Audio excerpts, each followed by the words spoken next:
Ladies and gentlemen, I'm sorry I can't be with you today to celebrate the 20th anniversary of the REC. I can at least send you this message with my congratulations. Fundamentally, we are not so different.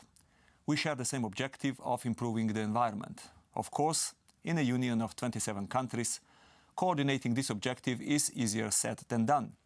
And working in an even wider group of 29 countries means that for you working together is even more important. We also share the broad aims represented through our cohesion policies, the policies we use to smooth out the differences between member states. Cohesion and environment policies complement each other. Cohesion fills the investment gaps of the implementation of environmental legislation by co-financing air, water and waste infrastructure projects. It helps with integration investments and with climate change mitigation and adaptation. Our cohesion work also has to comply with and support environmental legislation. Cohesion is also built in at the highest level. Our Europe 2020 strategy advocates a new development model for smart, sustainable and inclusive growth. In this cohesion policy is uniquely placed to contribute to the delivery of the European Union's sustainable growth objectives. And the Lisbon Treaty has added achieving territorial cohesion as a new objective along with economic and social cohesion. This will help us place environmental policies into a broader context. It will mean greater coherence between sectoral policies and coordination between different levels of governance. You all know about this in the REC, and we need to make the link between our cohesion and environmental actions even stronger. This will be done through close cooperation within the Commission and the other institutions and across the member states and their regions, the kind of work that the REC does every day. We also want to use cohesion policy to make a more resource-efficient, greener and competitive economy.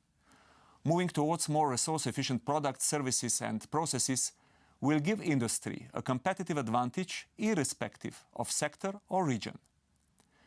We are working hard to halt biodiversity loss after missing the 2010 target. And in dealing with this, we will focus on ecosystem services, which supply goods and services beneficial to the economy. Building this up will bring jobs and help to those less favored regions. New green infrastructures could lead to new partnerships of biodiversity and cohesion policy funding, particularly if banks and private investors can be brought in. And we should also not forget about new types of cooperation made possible through public and private partnerships, which we could use more in the future. I think you would agree that all of this would not work without cooperation.